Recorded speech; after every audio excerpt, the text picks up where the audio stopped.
और ये आयोग के अध्यक्ष जो है चारों तरफ से घिर भी गए हैं। आप देख सकती है कहीं कैमरा लगा के, तो कहीं बाहर नहीं जाएंगे। इनको हम लोग ने कैद कर लिया है, कैद करके बैठा लिया है। कि 40 जिलों में सेंटर बना दे रहे हैं, यानी कि और जो जिले बच रहे हैं क्या वहाँ भ्रष्टाचार इन लोग एक चीज जान लेनी चाहिए कि जब तक सरकार का विरोध नहीं होगा, ये आयोग है, ये सरकार के ही दायरे में आता है, तो अगर सरकार का विरोध नहीं करेंगे कोई दबाव नहीं होगा। बिना नोटिस लिए कोई छात्र अपने घर वापस नहीं जाने वाला। से हम लोगों का प्रोटेस्ट चल रहा है और ये आगे भी चलता रहेगा जब तक कोई भी नोटिस नहीं। आप हमें सुन लीजिए, हम क्यों यहाँ बैठेंगे?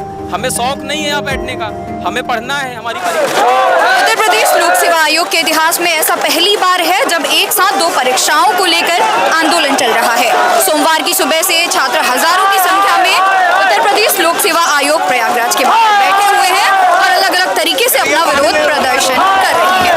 नगाड़े और ड्रम की गूंज से चारों ओर माहौल बस गूंज रहा है। छात्रों का आक्रोश कम होने का नाम नहीं ले रहा और आयोग की तरफ से अभी भी कोई भी आश्वासन नहीं दिया गया है। आइए छात्रों से बात करते हैं कि आगे क्या होगा। मेरा नाम आयुष प्रियदर्शी है और यहाँ हम लोग प्रतियोगी छात्रों के समर्थन में पिछले 3 दिनों से डटे हुए हैं और ये जो नॉर्मलाइजेशन की प्रक्रिया आयोग अध्यक्ष और सरकार की साजिश से लाई गई है, ये बेहद निंदनीय है। इसकी हम इस प्रक्रिया को साजिश का नाम क्यों दे रहे हैं? हम इस प्रक्रिया को इसलिए साजिश का नाम दे रहे हैं क्योंकि ये 2 शिफ्ट में कराई जा रही है प्रक्रिया और इसका तर्क ये दिया जा रहा है कि आपको सेंटर की कमी है। सेंटर की कमी क्या छात्र की जो जिम्मेदारी है कि सेंटर की जो व्यवस्था की जाए। आपने तर्क दिया, नोटिस दिया आयोग ने कि 1500 कुछ सेंटर चाहिए थे, इनके 986 सेंटर इनको मिले हैं और जिस सेंटरों में केवल 41 जिलों में होना है। तो आप बताइए बाकी के जिले क्यों छोड़ दिया आपने? आप बताइए बाकी के सेंटर क्यों आपने अलॉट नहीं किया? आप बताइए किस तरीके से छात्रों के साथ दुराचार होगा जब 2 शिफ्ट में पेपर होंगे और नॉर्मलाइजेशन के नाम पे अंक घटाए जाएंगे, बढ़ाए जाएंगे, तो उसका जवाबदेही कौन होगा? आप साफ कर दीजिए, क्लियर कर दीजिए, एक डेलीगेशन बना दीजिए, आप उससे जांच बैठा दीजिए या तो परीक्षा की दूसरी तारीख दे दीजिए, परीक्षा टाल दीजिए, तब छात्र यहाँ से उठने वाले। अन्यथा यहाँ बिना नोटिस लिए कोई छात्र अपने घर वापस नहीं जाने वाला है।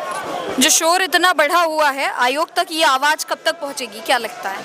आयोग के अध्यक्ष बहुत डरे हुए हैं, बहुत भयभीत हैं और वो सांप नॉर्मलाइजेशन का जहर छोड़कर बिल में बैठा हुआ है, अंदर आने से घबरा रहा है। ये छात्रों के आंदोलन का ताप नहीं सह पा रहा है और ये आयोग के अध्यक्ष जो है चारों तरफ से घिर भी गए हैं। आप देख सकती है कहीं कैमरा लगा के, तो कहीं बाहर नहीं जाएंगे। इनको हम लोग ने कैद कर लिया है और कैद करके बैठा लिया है। जब तक हमारी मांग नहीं पूरी होगी तब तक हम लोग ऐसे ही डटे रहेंगे। ये इलाहाबाद है, ये संगम की नगरी है, यहाँ छात्र आते हैं, पढ़ते भी है, यहाँ शिक्षा का मंदिर भी है, यहाँ विज्ञान का मंदिर है, यहाँ पर हाईकोर्ट न्यायालय भी है। तो यहाँ के छात्र लड़ाकू रहे और लड़ेंगे और तब तक लड़ेंगे जब तक अपना फैसला न मनवा लें।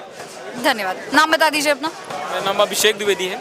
छात्रों का आक्रोश क्या लगता है कब तक शांत होगा? पहली चीज़ तो कोई भी सरकार युवाओं से लड़ नहीं सकती है और ये आज आंदोलन का 3रा दिन है, लेकिन सरकार का जिस तरह का रवैया है और आयोग का, और कुछ लोग कहेंगे सरकार का विरोध ना करिए, लेकिन समाज का नागरिक होने के नाते हमने सरकार को वोट दिया, सरकार को बनाया है और ये आयोग जो है ये सरकार के दायरे में ही आते हैं। ऐसा नहीं है कि किसी चीज़ का सरकार संज्ञान लेंगे और हमारे मुख्यमंत्री महोदय संज्ञान लेंगे तो ये लोग सुनेंगे नहीं। तो ये टालना अलग बात है कि आयोग का मामला है, हम सरकार का विरोध नहीं करेंगे। तो पहली बात बच्चों से एक अपील भी मैं करूँगा कि आप लोग अपनी बात करिए, अपनी मांग करिए। यहाँ पे जो चीज़ें लोग कह रहे हैं कुछ पॉलिटिक्स हो रही है, अरे भाई सपा है। हाँ, मतलब कुछ लोगों में ये मेंटालिटी भी है कि जितने लोग यहाँ हैं सब पढ़ने वाले नहीं हैं। कुछ लोग ऐसे हैं जो प्रदर्शन के नाम पे बस चले आते हैं हाथ उठाए। तो जो ये मेंटेलिटी है, तो पहली बात तो जो बच्चे हैं, प्रदर्शनकारी हैं, प्रतियोगी छात्र हैं, तो इन लोग एक चीज़ जान लेनी चाहिए कि जब तक सरकार का विरोध नहीं होगा, ये आयोग है, ये सरकार के ही दायरे में आता है, तो अगर सरकार का विरोध नहीं करेंगे कोई दबाव नहीं होगा। और सपा कांग्रेस अगर कोई पार्टी बोल रही है तो आपके लिए अच्छा है, उनको स्वीकार करिए। अच्छा, छात्रों के समर्थन पे अखिलेश जी उतरे हैं, उनके लिए कुछ कहना चाहेंगे? बिल्कुल, अखिलेश जी उतरे हुए हैं, अखिलेश जी बोल रहे हैं, बहुत अच्छा कर रहे हैं, उसकी हम सराहना करते हैं। हम तो कह रहे हैं वहाँ के धरने भी हमारे साथ बैठ जाएं।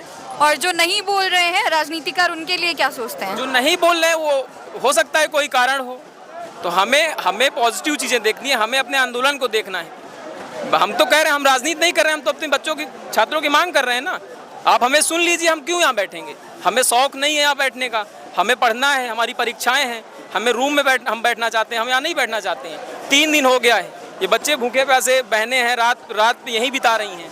कोई दिल्ली से चल के आ रहा है, कोई लखनऊ से चल के आ रहा है, तो क्या लड़के यहाँ बैठना चाहते हैं? कोई बैठना नहीं, किसी को शौक नहीं है। तो सब सरकारी जो चीज़ें हैं अगर गलत होगा तो उसका विरोध होगा। धन्यवाद। परसों आए थे वो डीएम साहब, परसों आए थे, वो कहे कि 40 जिलों में सेंटर बना दे रहे हैं, यानी कि और जो जिले बच रहे हैं क्या वहाँ भ्रष्टाचार होता है? यह आपकी सोच को दर्शाता है कि आप स्वयं ये बातें बोल रहे हैं। आपको 75 जिले में सेंटर बनाने में दिक्कत क्या हो रही है?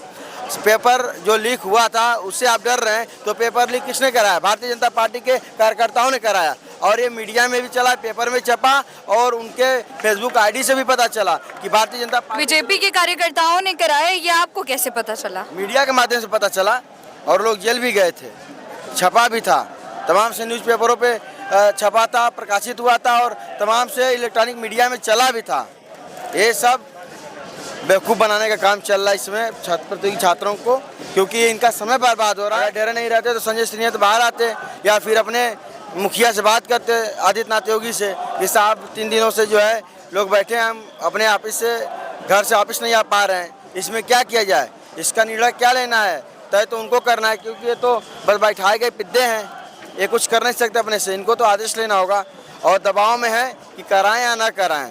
और ये जो लड़कों की मांग है या जो प्रतियोगी छात्रों की मांग है, इसको पूरा करना पड़ेगा, नहीं तो फिर या तो ये जाएंगे या तो वो जाएंगे, दोनों लोग को जाना। हमारा अगला कदम क्या होगा? आयोग की तरफ से कोई आश्वासन अभी तक मिला नहीं है? बिल्कुल, आयोग की तरफ से अभी कोई नोटिस नहीं आई है, हम नोटिस का वेट कर रहे हैं, और जब तक नोटिस नहीं आ जाती है हम यहाँ से हटेंगे ही नहीं। जैसे कि आपको पता है, ये 3 दिन से हम लोगों का प्रोटेस्ट चल रहा है, और ये आगे भी चलता रहेगा जब तक कोई भी नोटिस नहीं आती। हमारी जो मांगे है कि 1 डे 1 शिफ्ट, इसको पूरा होना चाहिए, और जब तक वो नहीं इस मांग को मानते हम लोग नहीं हटेंगे, यूँ सड़कों पर ही खड़े होकर प्रोटेस्ट करते रहेंगे। धन्यवाद।